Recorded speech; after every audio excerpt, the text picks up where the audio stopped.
So I'm here today with Kelly Klein. Hello. A beautiful sister and woman who I have felt really inspired by. And specifically today, I'm here to talk to you about the movie that I saw that really deeply touched me. But first, I just want to say how incredibly grateful I am for you being here with me now. Because my viewers know that something that I really want to do more on my channel is actually interview or have conversations with people that I'm inspired by, and preferably in person, because I just really love that over like a Zoom screen. Yeah, thank you so much for having me. I'm excited to talk to you. Thank you. So to dive right in, unless there's something you want to say now, but I feel like I am ready to just dive in with my first question, which is, and I have some notes just to keep my brain, you know. Yeah, so Eros Rising is a dance collective, and it's something that you started. Yes. So I feel like I would like to hear from you. What is your definition of Eros and that energy? And like, is it a feeling, an energy, or a practice, or a remembering? Just if you would be open to sharing about that. Sure. With us. Yeah, there's all sorts of ways that I think about Eros. The one that's like most inspiring to me is a mode of awareness. That it's a way that we interact with and engage with the world around us. It's kind of a mode of approach, one that is very sensually based. It's grounded in our bodies, in like an active engagement with the world and with ourselves, and an embrace of all of it. To me, there's really like embracing a paradox in Eros of light and dark, of matter and spirituality, of even these dichotomies that we think of maybe good and evil, and a way of where those things meet and we realize that they've all been connected and all been kind of the same thing all along. So like in Eros, there's like a tension maybe between like desire and also the kind of desire and fear wrapped up together. There's I feel like kind of at the heart of the universe is a paradox, right? It's like we are both ourselves and we are the whole, and Eros is really a way of accessing that and recognizing the oneness through connection and through really essentially engaging with ourselves and the world. I really have been inspired by Black feminist writer Audre Lorde's definition of the Eros, which she talks about as a source of power, of feminine power in particular, which is not really a power over, but more a power through, and like a power of being.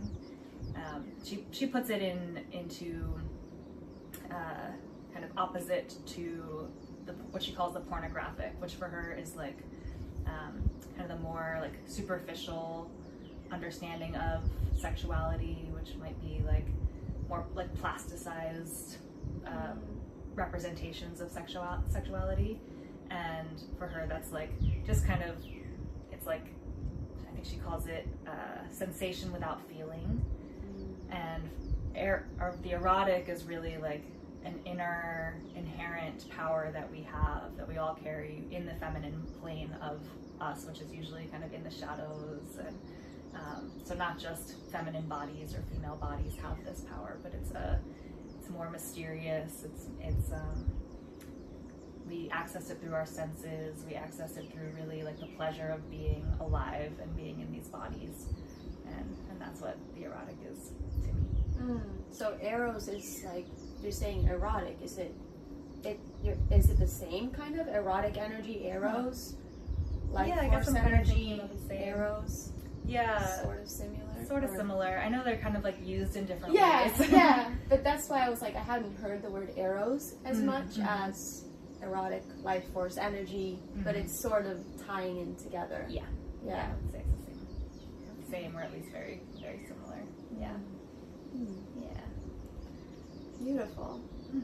So how did you, how was Eros Rising birthed? Like what in you birthed that? Like from what place and what sparked the birth of this incredible dance collective, Eros Rising, which I've been blessed to witness two of Kelly's shows of Eros Rising. It's a bunch of really beautiful women. And men. And men, actually. There were like at least two men. Yeah. Very embodied, like grounded, but also really alive and ecstatic. It was very powerful for me to receive the transmission of that show. And it wasn't just this like entertainment, it felt like deeply touching and actually activating a lot of Eros in me. Yay. And I was actually surprised to feel how turned on I could feel from women, like just to feel so touched by a woman just from witnessing her. Because I feel like it's has to do with a lot of the actual being connected to the Eros yourself, and it transmits. So yeah, would you like to share like how it was birthed and what inspired you and everything? I think I heard you say one time you were a stripper. Yeah, that ties into the story. Yeah, thank you for that reflection. That's like, yes, okay, we're doing it. I love this story of how Eros Rising came to be. So the term Eros Rising originally came to me when I was working in Western Michigan. I was a dance professor for a semester. I have a Ph.D. in dance studies. A professor, wow. Yes, professor. Wow. For one semester. So I was working at this university. I kind of realized towards the end of my studies, towards the end of my time getting my PhD, that the academic track probably wasn't for me. There was things I loved about it, but academia was changing, so I was kind of in this state of like, okay, like what do I do? What's next? And but I was working for a semester, filling in for somebody who was on sabbatical, and it was cold. Basically, I felt like I was living in a snow globe. It was like snowing all the time, and alone at this university. And my time there was coming to an end, or it was a short contract anyway. And I'm in the bath one day, and just kind of thinking about like, what do I do after I did this whole PhD to kind of have a solid job track, and I was about to be jumping off of it. And I was like, okay, in the bath, like what does my heart really want to do? And before this, like during the time that I was doing my PhD, I started burlesque dancing. And that was like a great outlet for me to not only get in touch with my own like creativity, and my own Eros. But yeah, it was kind of a creative outlet, and I loved the inclusive atmosphere of burlesque and how it was funny and brilliant and sexy and gross and like all the things all at once. So I really just love that atmosphere. And I was like, yeah, like I want to kind of stay in that realm and want to be creating stuff that holds that frequency. And I had this term come to me, Eros Rising, and the vision of that was like a network it would start with a collective of dancers that were really tuning into their own authentic erotic expression. That was one thing I loved about burlesque, was that it wasn't like there was one kind of sexy or one way to do it. It was like very individualized, and all sorts of bodies were included, all sorts of types of expression. So I was like, I want something like that where people are really like tuning into that, but maybe more with a spiritual vibe, like kind of more consciously bringing through a spiritual transmission. So I had this idea of Eros Rising, and I was like, and then it could be a network of collectives around the country, around the world, that all like use these similar principles to create and create from that authentic mode of authentic expression. So this term Eros Rising was born. And that was several years ago. That was back in 2019. When you were in the bathtub, it came to you? Yes, when I was in the bath. Some of my best ideas come from the bath and shower. They really do. So then I left that job. I went back to Columbus, Ohio, where I'd been living, and I started stripping. And that was a way for me to, most people maybe strip their way through grad school. I got through grad school and then I started stripping. So I went a little backwards, but I'm fine with that. So I started stripping, and there was a lot of things I loved about the club. It was fun. I was finally getting paid close to what I was worth. I was able to dance and use my body and connect with people, and there was a lot that I really loved, and there was a lot of very unintegrated shadow. There was a lot of seediness, a lot of people trying to screw others over, and like a complete lack of clarity of what the boundaries were and that kind of thing. So I ended up creating my own inclusive pop-up strip club, and then we called it Revelry. And that's really like kind of the seeds of Eros Rising, that vision started to come into, was like the first incarnation, I would say, of Eros Rising. And we had a lot of fun with that. It was starting to gain some momentum, and then the pandemic happened, and basically we had to stop. So pandemic happens, all my work basically gets shut down, and then about a year later I moved to Hawaii and Big Island, where we are now. And then I started to feel the call of Eros Rising again, and really felt like we could create something similar to Revelry, that was more, kind of Puna style, like what we do here on Big Island. And that's where I was like, oh yeah, Eros Rising, like this is the time, let's do it. There's so many embodied people here, people that are like either already exploring Eros or wanting to. It's just like there's a lot of aliveness, there's a lot of people who are willing to stand as those transmissions and to find their own voices. So Eros Rising is really a place for authentic erotic expression. I don't go in with like a class plan of like, okay, we're gonna learn these moves and here's how you be sexy, and then you dip your hips, it's a lot about tuning into your own sensation, and using that as a way to move. And we are blessed to have this amazing ecstatic dance community here. So again, people are already like starting to find that themselves on the dance floor. This is just a place to channel specifically like the erotic, which I say specifically as the erotic is really this like expansive thing, which it's just more permission to kind of be in their sexuality and their sensuality from that authentic place. And we've had 2 amazing shows so far that, I've been so proud of the way that people are standing in their authenticity, and the main like driver of Eros Rising is do what makes you as a performer feel good. It's not about performing a particular thing. If you're feeling good, the audience is going to feel good. It doesn't have to look like the ballet or like a completely polished choreographed thing. It's like feel good, stand in that transmission, and as you expressed earlier, like it's really powerful. Like the way that the audience then, and we would have a dance party afterwards, the audience is like lit up. Like I've never seen people so erotically charged and feeling free and liberated and able to like play on the pole and play with each other and express themselves like completely unapologetically. And that was like really like, the performance I was so proud of, and then even more afterwards seeing how the audience was lit up, like phew, mission accomplished. felt so good about that. Thank you for sharing that.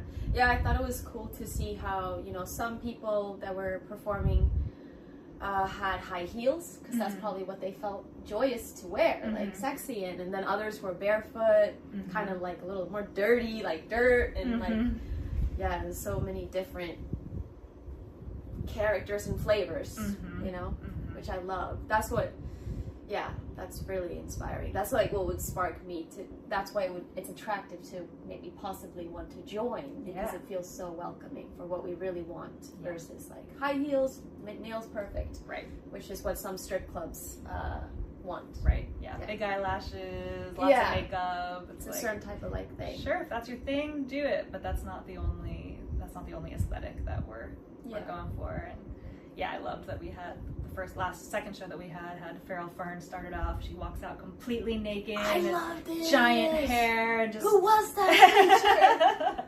That's one of my best friends. Yeah, I love her so much. She just like was eating fruit and like rubbing the wet juice from the fruit was dripping into the dirt that she was spreading on her body.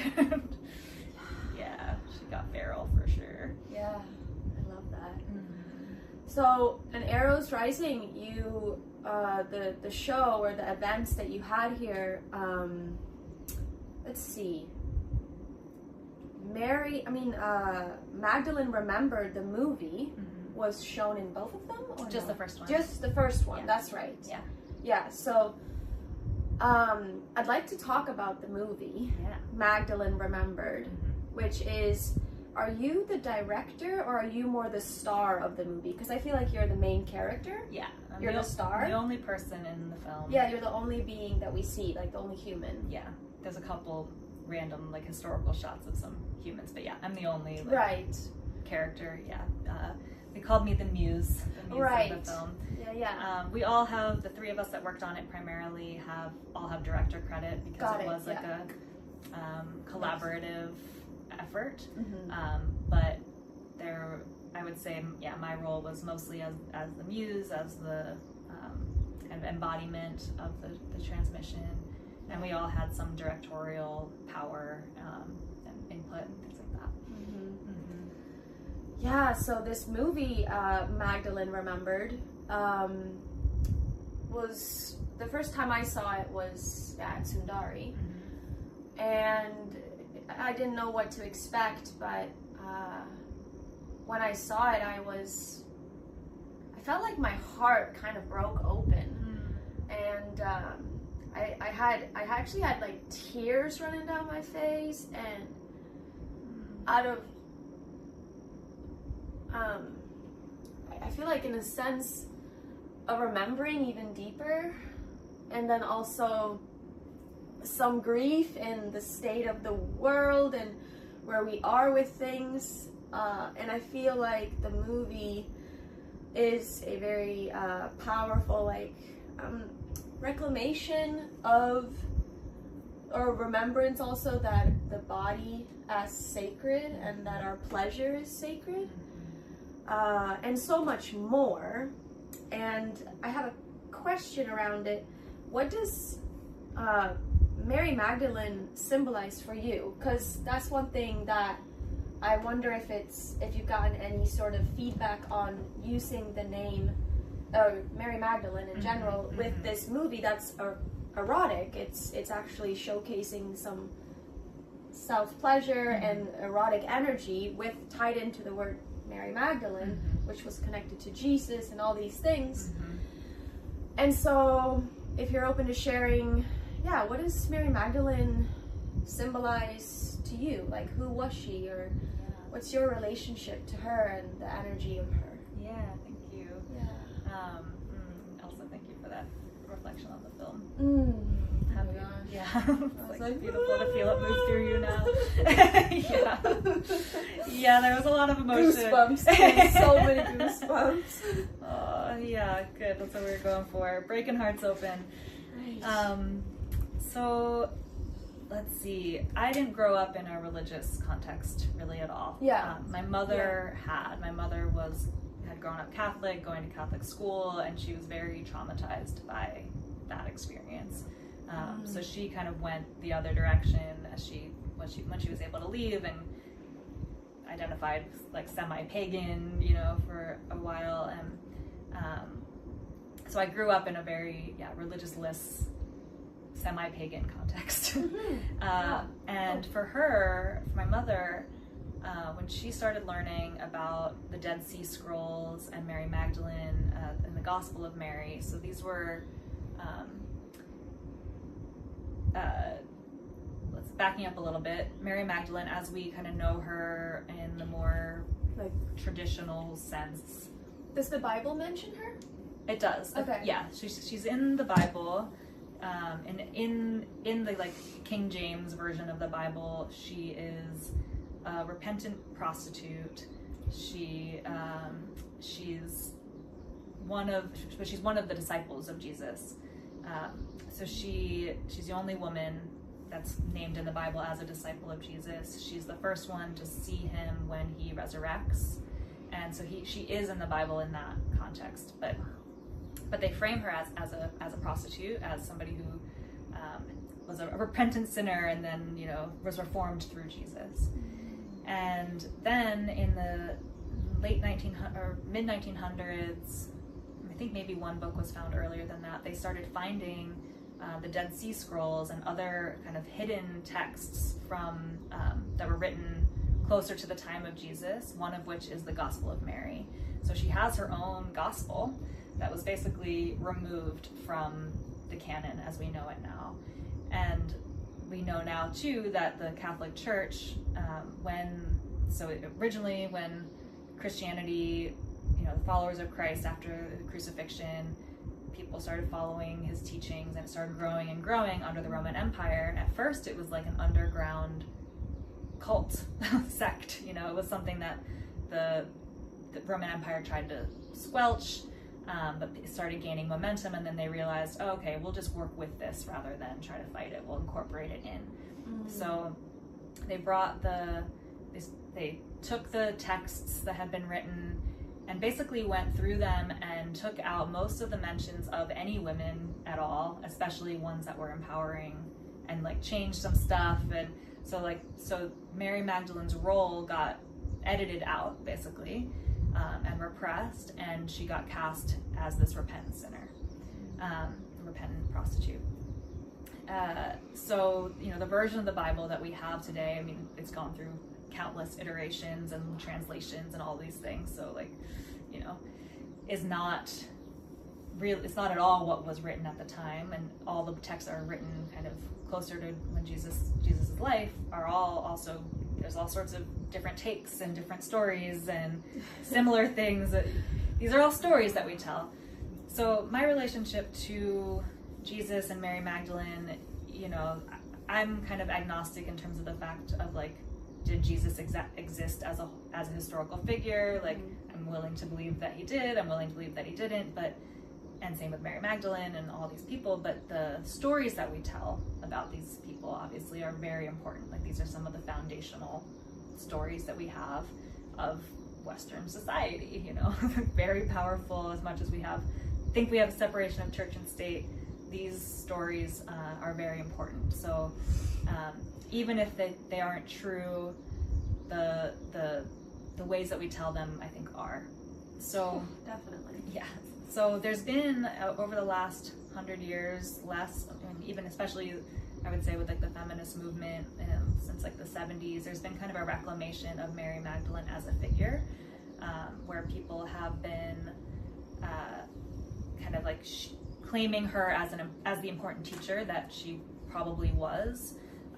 Some in the Gospel of Mary, and I think in some other Gospels as well, she's claimed as the favorite disciple, that there were secret teachings that Jesus and her kind of collaborated on, that Jesus gave to her that he didn't give to his male disciples.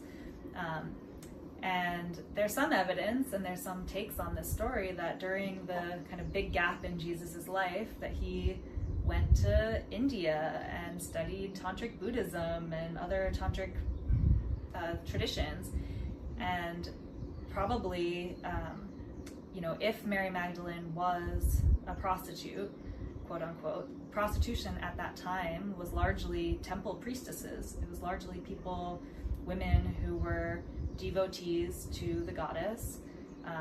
And there's usually Mary Magdalene is linked to Isis, an Egyptian goddess, because she was a temple priestess of Isis who's very much about fertility and sexuality and the earth and that kind of earthly feminine power.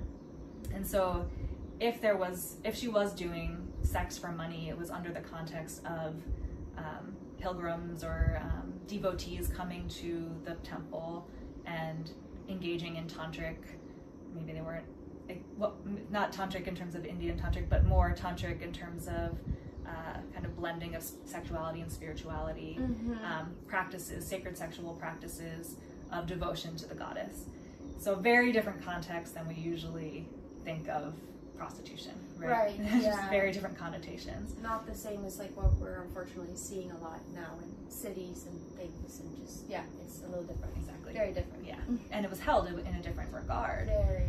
It was like these were places where maybe the only besides maybe nunneries, places where women could be educated and learn how to read and like make their own money and be revered in that way. So it was actually like, you know, elevated status to be a priestess in this way. So there's thought that Mary Magdalene held these codes and brought some of her own teachings and some of her own wisdom to Jesus, and they were teaching together. There's also some takes that they were husband and wife, or that they had a sexual relationship. You know, some say that they had children, and you know, these are all again stories, and who knows what the the truth is. But so with the film, there was really a desire to reclaim this kind of version of Mary Magdalene's story, and more so the transmission that she embodies as somebody that kind of brings the embodied side and the feminine side to Christ and Christianity, as we think of her as the feminine side of Christ. And there's certainly, you know, we've gotten, you asked about the response to using this word. Right, yeah. And because I imagine maybe for some it's sensitive or something. For sure. or triggering. For sure. Because of the stories. Yes. That were, Exactly. Yeah, so, you know, we knew that bringing religious imagery and sexuality together into a film would be triggering, potentially, to some people, would be liberating to others, maybe a mix of both for some. And so we knew we were stepping into controversial ground, and especially from the perspective of the traditional church. So it's like we knew the people that were like, either thought of Mary as a prostitute and nothing more, like a sinner, and just and that Jesus is really the star of the show, that to like reclaim her story would be blasphemous. And what we didn't really expect, which we also kind of got some flack for, was there's kind of a movement of people wanting to reclaim Mary Magdalene as like essentially as a teacher, as an important figure in the Bible and in Jesus' story, but more as like similar to how we usually think of Jesus as totally holy, never had sex, you know, that she was like a pure, enlightened being, and pure in the sense that she didn't have sex, wasn't sexual. You know, they kind of distance themselves from the prostitution narrative by claiming her as a non-sexual being. And with this film, we're really wanting to show that these two things can go together, that sexuality and spirituality and enlightenment really can inform one another, and kind of need each other, and that we have this history in Western society of like cutting off the feminine in general. And that's been part of patriarchy. You know, patriarchy preceded Christianity. So as Christianity gained speed and gained momentum, gained power, it also kind of was patriarchalized, if that makes sense. As I said, like she was cut out, and the stories of women were changed or were cut out entirely. So it's like a kind of going back to what we think is a more pure stance, or more pure understanding of what Christ was really, Christ and Mary were really standing for and were really teaching, which was that like we all have the capability to access Christ consciousness, that we all carry the tools for our own enlightenment within us. And that's really what the Gospel of Mary is about, is like turning inward, listening to one's own wisdom, the divine within. And that one way of doing that, one very powerful way of doing that, is through sexuality and through an embrace of our own erotic power.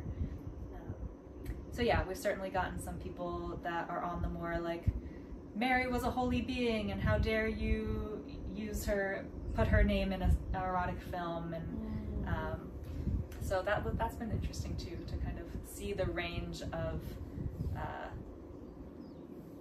reactions. Right. Yeah, from different kinds of communities. Yeah. So yeah, when they say Mary was a holy being, that means that they're not including sexual energy as holy. Exactly. They don't include that. Exactly. Or as pure. Mm-hmm. Yeah. Mm-hmm. Yeah, and we're really calling for that sexuality is holy and that it is divine. Yeah. Truly. Mm-hmm. Yeah, I feel like, and isn't that something that you have learned through your own experience? Through your own lived feeling, felt sense, and from experience. Like, how could this energy not be holy? Absolutely. Yeah. I feel like I've been exploring that my whole life. I've felt a power in my sensuality and in my sexuality that I saw then like not really accepted or represented in the outside world, but certainly have had like wild experiences of transcendence through sex, through self-pleasure, through just being in my body, like dancing, and have seen how we have in our more mainstream world have like cut ourselves off from that, and like the immense impact of that, not just on women and not just on how we not just creating the oppression of women or the idea that women are less than men. That's certainly part of it, because women are associated with sexuality, and then the men have to be like in control of the women who are these embodied, out of control, chaotic creatures, and we need to be subservient to the men. Some of these underlying currents of of patriarchy, but also how that then translates to our oppression of the earth and degradation of the earth. It's like if we're living from this very mind, logical, rational place, it's like then the earth is just inert matter that we get to destroy and play with and manipulate as we will, and we're seeing the immense impacts of that from really just like not being in our true feeling and allowing ourselves to be in communion with and moved with the matter that we are and that we are enmeshed with.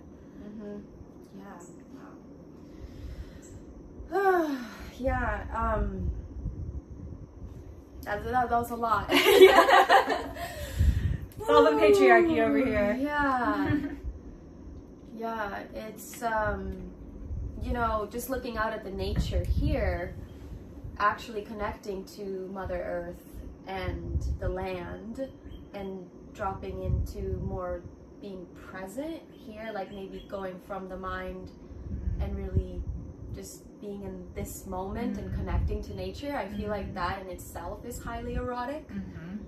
Like the moment itself is erotic. And isn't that all the great teachings speaking of the present moment, the power of now? And it's like so like pulsating and throbbing with aliveness and infinite energy, everything, if we're really present. So I personally find it interesting how one could not connect the holy and the pure and everything with spirituality or with God and things, but it just is what it is, and it's okay. Right. It's okay. We've got to go through this phase. And I do want to touch on, like, I know that sexual energy can also be quite or erotic energy even, maybe, I'm not sure, but can be also perhaps destructive and be used for manipulation and all these things. And actually something that I've been exploring lately, and I've been encouraged to by a man who says he only sees daddy's little girl energy in me versus, and he's inviting me to bring out more my seductress energy. And I felt a little triggered by that because he kept on encouraging me to bring more of that energy. But I have had, or I might still have a little, this like, I'm starting to move into it because I've explored it, but just like, I think I want to ask you, what is your feelings on the energy of seduction or seductive energy? Because my judgments have been that it's manipulative, it's controlling, it's trying to like get the man to kind of just like, ooh, and I don't want to like do that to make him feel lost, or but I have learned recently that it can be used for something great and to actually support even men to step into being an even greater man when it comes to, for example, relationships and things. And I'm curious your relationship to that energy, this energy of seduction. Yeah, because in some ways I feel like when I see the show, I mean Arrows Rising and the performers, it's a little bit seductive, isn't it? Yeah. I would say so. Yeah, I feel like it is. So what's your journey with this energy, and have you ever felt, because I actually lived at the Vipassana Center for many years, I think that might have something to do with it. They're like, that's really not okay to bring that would be very disruptive for the people practicing the meditation. So I think I have a thing around it, but I'm just curious your journey and relationship to the energy. Wow. And where you're at with it. What a good question. Yeah. Wow. So yeah, all of this to say, like, as you're saying, it definitely can be used for manipulation. Sexual energy too, or sex. The whole body. Yes, exactly. Woo, power. Exactly. And I think a lot of it, it's like, you know, we're manipulated all the time by advertising, by whether it's raining or sunny, you know, there's all sorts of ways that we're moved and manipulated, or like whether it's consciously or not. And I think a lot of it does happen unconsciously, which can be harmful. I don't know, I'm also kind of saying this from this pretty expanded perspective where I'm like, it's all okay, everything that's happening is perfect, and like, sure, manipulation, whatever, you know. So like, just want to state that that's kind of where I am in this moment. If we were manipulated, we kind of needed to be manipulated at that time. You're basically enlightened. I'm not claiming that at all. But yeah, seduction, I feel like in a way we all have what is maybe more owned and less, like some people own this more and some people maybe it's more unconscious than others, but we all have a desire to be seduced. We all have a desire to be taken. Like there's this, that's the thing I've learned the most through my work as an intimacy and relationship coach. Like the number one, almost, like, I want to say even maybe like, I won't say 100% because maybe nothing's 100%, but almost all of my clients, when we've trying to go into like, what do you really want to feel erotically? What really turns you on? Almost every time it's to be taken. Like we all just want to be taken in whatever way. Men and women. Or all genders. And sometimes there's a reciprocal, I want to take and I want to like be in that powerful role too, but it almost always comes with, but I also want to be taken. There's kind of a sense of being taken by something greater than ourselves. So I feel like, you know, the conscious seductress or seductor taps into that, and they're doing it from a place that's connected to their heart, and connected to the heart of the other person. That's not like, I'm doing this to harm you, I'm not doing this to get something that I want purely for my own benefit, but it's like to give you an experience of relinquishing control, of being connected to something greater. And so in a way, I think that there's a gift in it, similar to how like there's a gift in, we talk about the gift of the taker, which is more talking about from like a masculine perspective, like masculine taking, that the feminine wants that to be taken in that way. Maybe the seductress is the more feminine side of the taker. Right. And yeah, like as I've learned more about feminine power and my own power, there's been a maybe a recognition of like when I am coming from my heart, when I am coming from like the truth of what I really want, and I want to like from that less ego and more heart. When I'm coming from that place, then it's like I can use my power of seduction to recruit others into that, to help the world create that. And when I'm like clear that that's coming from a place that's at least meaning for the highest good of all, that I don't have to feel guilty about that. Oh, yeah. And then I also see the gift in my work when I have worked in kind of as a dominatrix, which I've done for a bit, and now I've kind of more transitioned into transformational kink, which is using a lot of the same tools, but for more of a conscious intentionality around transformation and healing. That sometimes that energy is really called for to help people connect to something greater, to help them release their own structures of ego that might be keeping them from like, having the experience that they really want of themselves and in the world. And I think that and you talked about seduction in Eros Rising. What I really love about that is it's seeing the different flavors of different ways of seduction that happen, right? And the I guess purity of intention, that it's, you know, like I'm gonna seduce you, I'm gonna flirt with you from this like genuine place within me, and not to get you to do something that you don't want to do or like hurt you, but to kind of bring you into my world and my experience and let you be moved there. That's so beautiful to hear that. I love the part around, you know, you're checking in with yourself, that you're feeling connected to your heart, and you said something around desires, like your deepest desires. And in a way, I feel like that takes a lot of courage then to drop from, because sometimes even our desires or my desires and my heart's deepest longings, sometimes I'm terrified of them. Like that, it scares me. And so it's something that I'm obviously moving with and working on and aware of. But yeah, how like if it's coming from that place and it's actually of great benefit to you to have the energy and to recruit people into one's heart's deepest desires, because that's only ever leads to beauty and nourishment, I've noticed. Yeah. But I feel like that takes a lot of courage in some ways. Yeah, it does. Yeah. And like cleansing, and I'm not saying that I'm at all perfect in it. No, but one thing that I've learned too recently, or that I've been playing with kind of more consciously, is like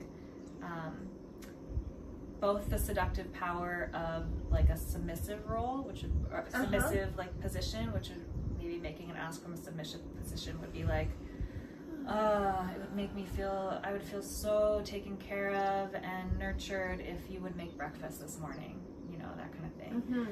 Versus like from the more dominant position, which would be like, you are such a good chef, like, and it would like, you would be, would you make breakfast this morning? You know, so there's kind of that like internal, like speaking it from like what it would do for you versus like putting the attention out on the person that you're wanting to make an ask of. And they're both powerful, and they, you know, we call for them in different times, different situations, but the like kind of accessing those kind of different ways of seducting. Right? They're both the more dominating and the sub are both, but in different ways. Awesome. I love the sound of transformational kink. Yeah. So you're saying you have moved more from, because what I remember Kelly doing when I actually lived with Kelly in the same house for a while, I remember you were doing sometimes dominatrix sessions or something like that. But so what you're saying is you've moved to transformational kink. Yeah, that's powerful. That sounds like it's like kind of broad. It could be a lot of things, right? It could be a lot of things. Yeah. And it is. Yeah, and so that's something that you're currently offering in person or And online as well? Yeah, yeah, both. Generally, you know, there is a lot we can do online, but generally it kind of, we use online sessions to move to something in person.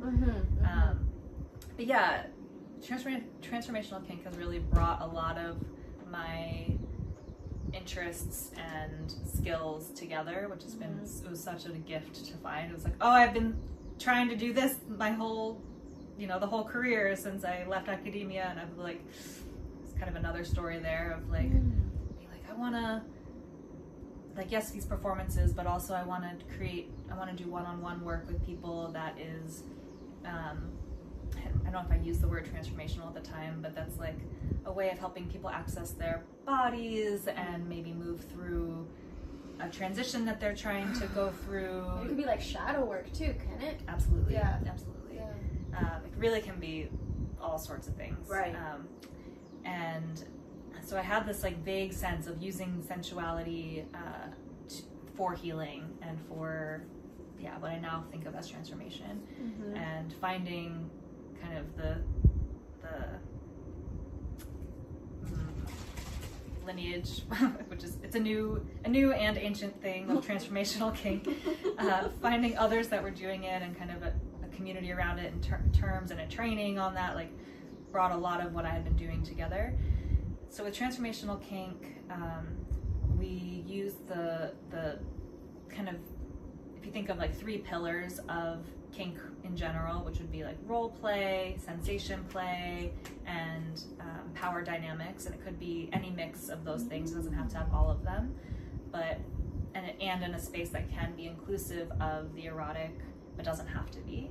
It's just like has that capability to go there, as opposed to like a traditional therapist, or even most coaches kind of won't go into the sexual or the erotic realm. Right. Yeah. You'll explore that with the person. Yeah. If they want that or need it. Exactly. Yeah. Exactly. So it's like open to that.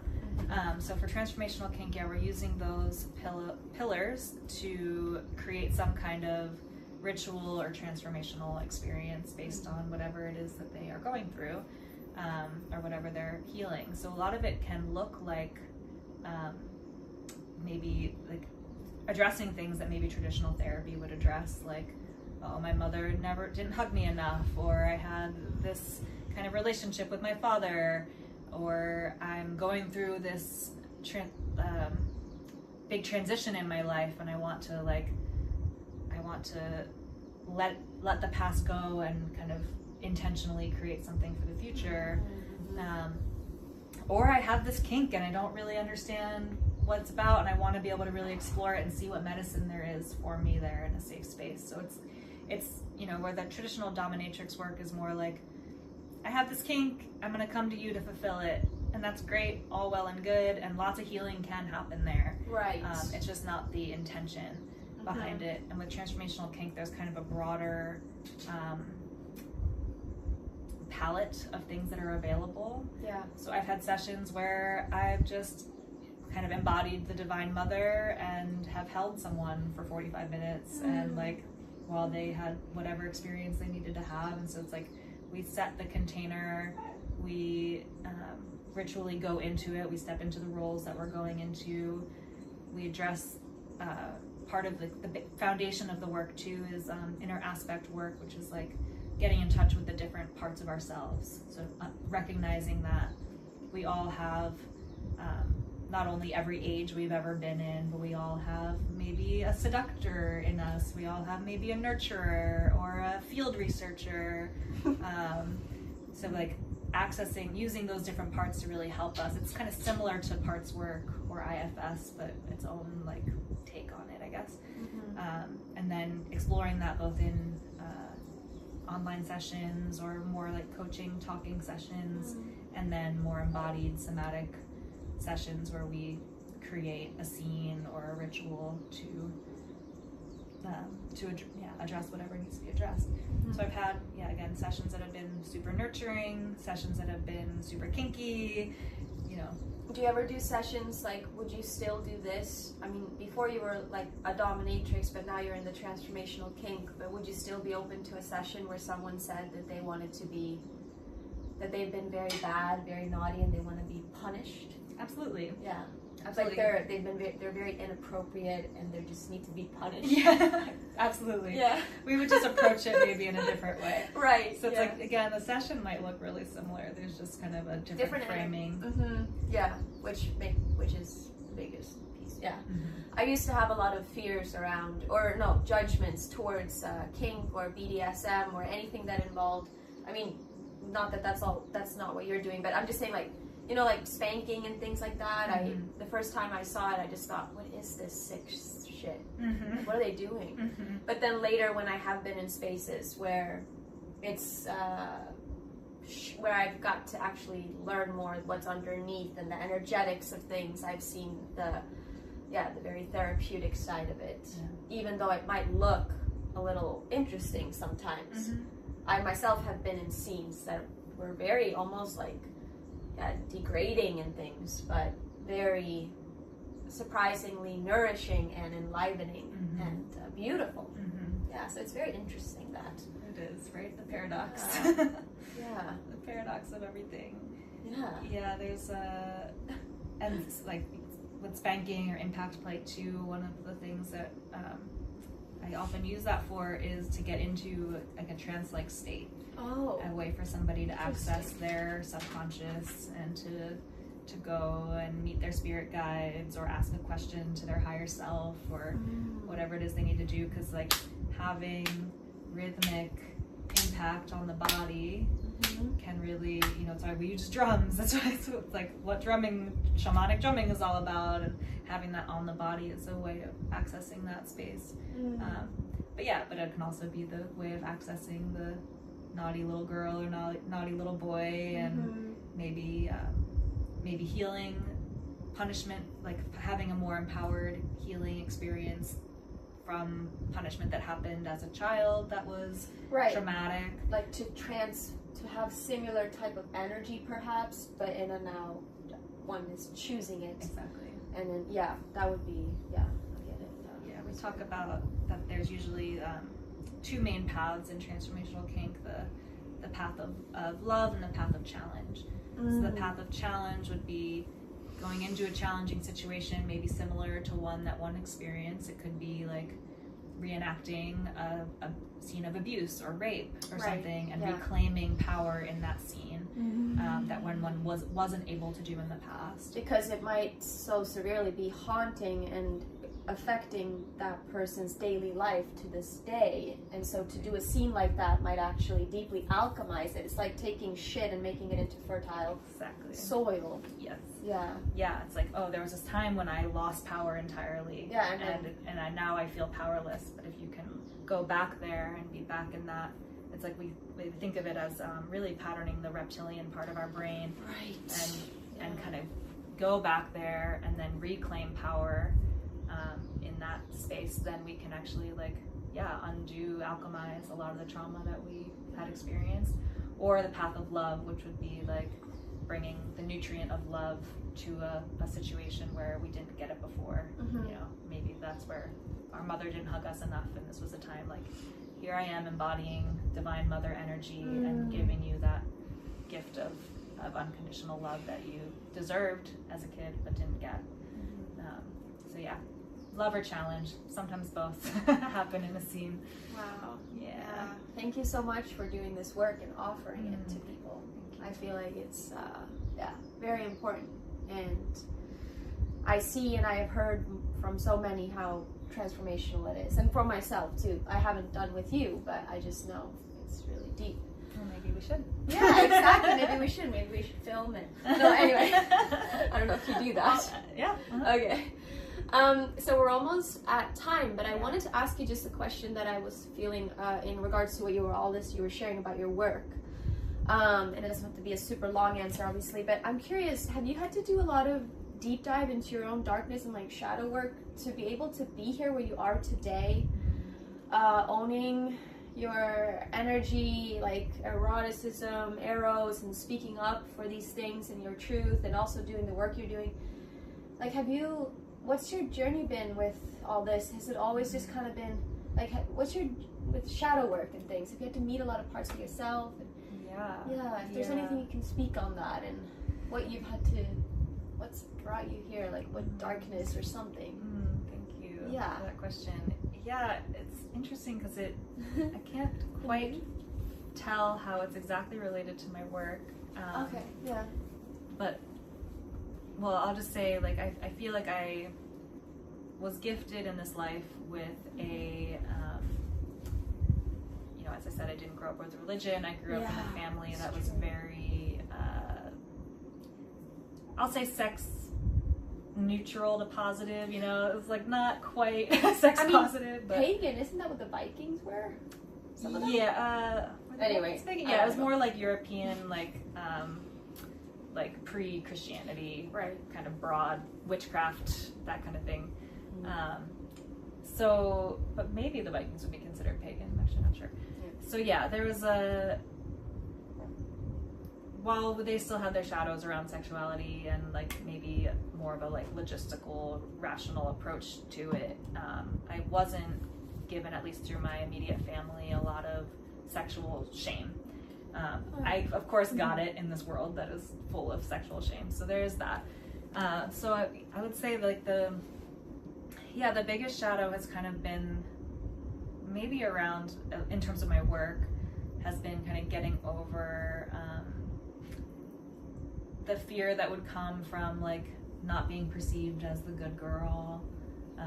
You know, I had a lot of experiences when I was in high school of like boyfriends' parents seeing me as like dangerous for their son, even though I was like straight A student and like, you know, successful in all these ways, and I had the good girl, but I was also like alive. You had the energy a lot.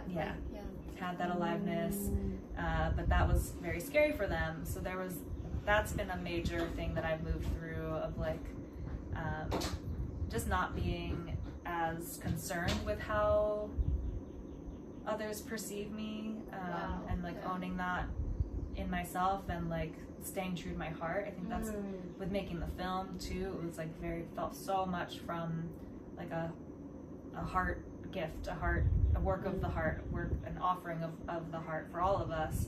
A lot of prayer went into it, a lot of intentionality, and so that when we made the film and showed it, people were like, "Wow, you're so brave," and I'm like, "What?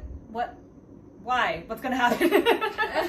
And so there's almost like maybe a naivete of like, I'm just like moving from the heart and I'm making these things and like, so like in a way I've like, you know, not had to be burdened by some of those fears, even though, you know, they have come up and I've moved through them at certain times. You've shed that good girl, like the energy of any sort of that like people please, like needing the. It's still shedding, but there's still some of that there. Probably reoccurring something. It's I would say that's a process of like I feel like I'm moving from a place of goodness, and even at the same time as I'm like dissolving these dichotomies of good and evil, and like moving through that. So that's been a lot of that work of alchemizing, like it's really like about the heart, and there is no good and evil. It's kind of like what feels good in my body, and how can I trust that more and more. It's like a true heavens yes, fuck yes, in your body now in this present moment. Listening to that truth. And trusting and moving from there and trusting that and owning that. And creating from there and having the courage to take action from there. And manifest beautiful creations. I'll say like the biggest personal shadow that I've been through, and it'd be interesting to explore maybe how this has factored into my work, has been jealousy. Jealousy was a thing that really I was debilitated by for years and years, and a lot of self-comparison and fear of like, you know, in terms of in my partnerships, like fear of them with other connections, and there's been a lot of times in my life where like kind of trials I've gone through with lovers either leaving me or choosing somebody else over me, and like those kinds of things that I've gone through that have been very confronting with my own self-worth. And I'm not going to say it's completely gone, but I feel like I have come to a place where my self-worth is at least comes more from myself rather than from somebody else's perception of me or status of our relationship or something like that. Their attention on you over there. Exactly. Yeah. So I've been able to that's been, I think, the biggest teacher, is kind of both befriending jealousy. Like, I think for a long time I put it so much in the shadow that it was coming out sideways, that it was like subconsciously controlling me and wrapping me up in all sorts of tight spots and places of contraction and destroying relationships, distortions, and just a way of like disempowering myself really by connecting my self-worth to how much attention I was getting from somebody else, or them not giving attention to other people from another human. Yeah. And so by reclaiming and drawing those parts of myself back, and also owning, like, I feel jealous, and not making it a problem or wrong, or like, that's okay, like, before it would destroy me, and now it's like kind of a fun thing to feel sometimes. You're like kind of able to dance with it now. Like, it's something you're still dancing with a little bit sometimes. Yeah. But you learn to dance with it versus disown it and say, no, I'm not going to dance with you at all. Exactly. And like they say, what we don't own ends up owning us. Exactly. And so that's... I did that for a long time. And I think that really was a shift in, like, I thought of jealousy as an unenlightened emotion, right, or something that a good girl wouldn't feel, and so I would pretend I didn't feel it, and then it would of course become a giant monster that would devour everything. Like, no, I'm real. Yeah, exactly. Disown and me. I'm like, what is this coming through?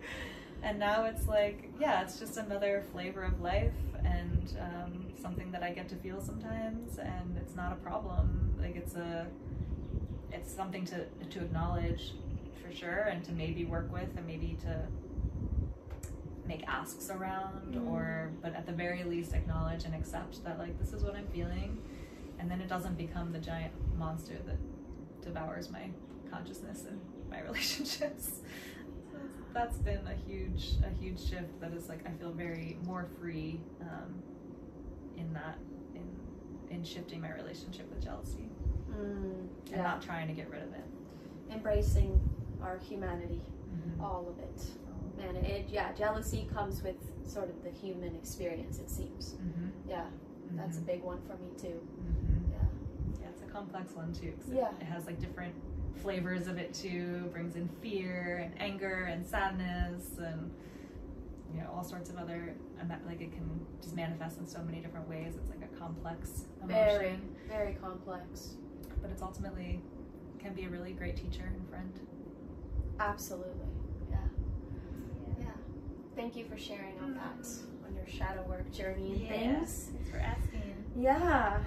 So for this moment now, I just ask you if there's any last message or word you want to share to the viewers around anything really, but along what we spoke about today. Actually, I would like to say we're gonna link all of Kelly's like information, Instagram, whatever is important down below. And also, would you like to mention anything about that, about your different offerings or anything like that? Maybe where the where the Magdalene Remembered can be viewed. Yeah, so the Magdalene Remembered film will be it's not up yet, but it'll be up at holyerotica.org, so check that out. My website is kellykleinphd.com, which hopefully will also be going through a big renovation soon, but that's a good way to contact me. Processions and things, or just... processions. Which again I can do online or in person. I do travel usually to the Bay Area or Columbus, Ohio, but can also travel other places. Let's see, Eros Rising is on Instagram as Eros Rising Dance Co. C-O. It's down below. And my personal Instagram is Kelly Klein Ph.D. My coaching is Intimo Coaching. We'll link all those. Yes. Also on Instagram. And let's see, any final thoughts? Yeah, I just, you know, we touched on this a little bit, but one of the main things that I'm like, my work has been leading to and that I'm starting to develop is around ego-eroticism, and the film is very much an ego-erotic film.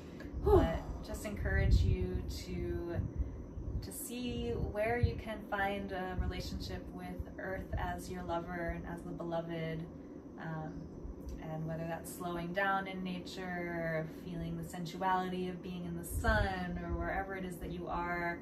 I feel like cultivating that kind of beloved sensual engagement with our Earth is really what not only calms our own nervous systems, and then something that we don't often access in this modern go world. So I invite you to slow down and to commune with whatever natural world you have around you. But I feel like that kind of consciousness is really what will help shift us on the individual level and the collective level into a more regenerative, harmonious world. So yeah, beneficial for you as an individual and can help shift the consciousness on this planet. So that's something I would love to offer for you. Yeah, thank you. Thank you, Amanda, for having me. Thank you. That's such a good last message. To return to our mother. Yeah. And she will sing songs of love when we do. Mm-hmm. I feel like we can hear her when we're with her. Yeah. She's like, thank you for coming. I always want you here. And sing her songs too. Yeah. Beloved loves being sung to. It's so true. Okay, thank you so much, Kelly. Thank you. This was so fun. This has been such an honor. And yeah, check out all of Kelly's links down below. And like and subscribe and leave a comment down below of what this may have brought up for you or reflections and anything like that. Yeah, love to hear your thoughts. Sending you guys love. Mwah.